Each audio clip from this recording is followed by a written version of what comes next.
fantasy martial arts game that some parents think is just too violent for their kids. Carol Lynn joins us live now from Northridge with more on that story. Carol?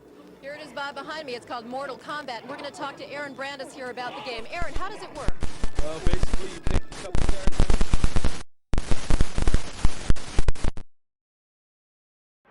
Midway Manufacturing was founded in 1958. Although not much is known about the company's history during this time, development soon began in 1969 when the company was acquired by Bailey Entertainment.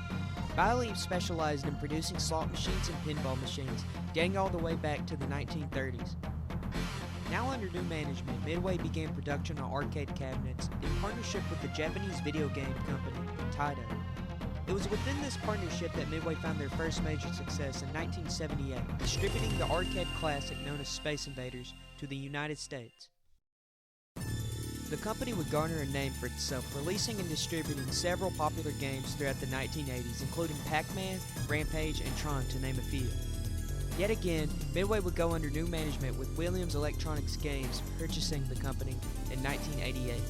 Midway moved headquarters to Chicago, with many of its employees following. One of these many game designers would be Ed Boon, who would change everything with his co-partner John Tobias in 1992 with the release of the arcade classic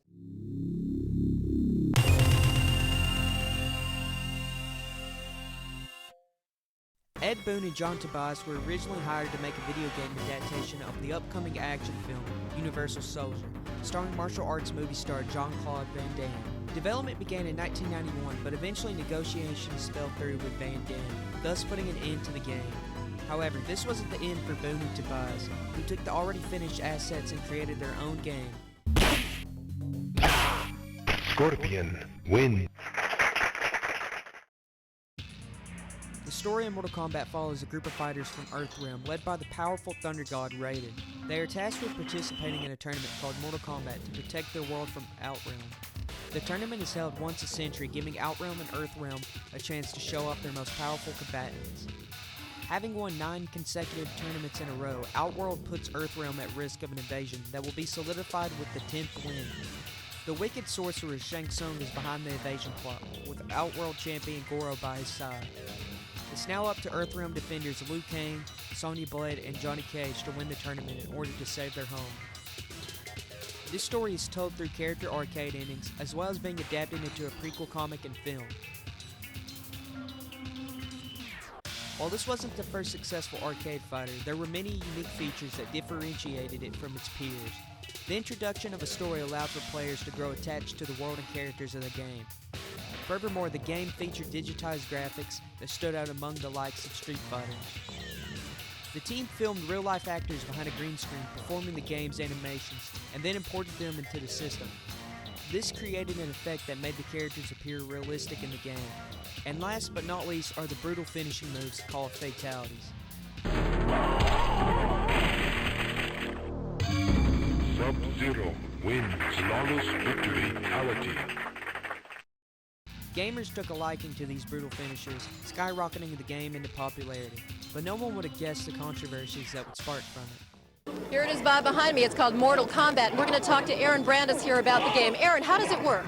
Well, basically, you pick a couple characters, you do maneuvers on the joystick, some buttons, you do moves, and then what are you trying to get to? The fatalities? Nah, there's a master guy you got to beat at the end. Fatalities are just what happens if you're really brutal to your opponent. You get an opponent, you can rip off his head or something like that. Sounds like a pretty thrilling game, and this is the kind of violence that critics are pretty worried about.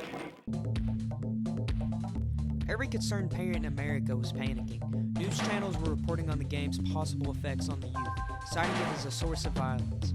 The message was clear: something needed to be done about Mortal Kombat. The outrage culminated into several Senate hearings that were held in 1993, discussing what steps should be taken to censor or even ban violent content in video games altogether.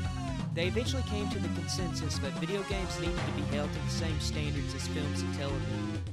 Thus, the ESRB, which is short for the Entertainment Software Rating Board, was formed in 1994.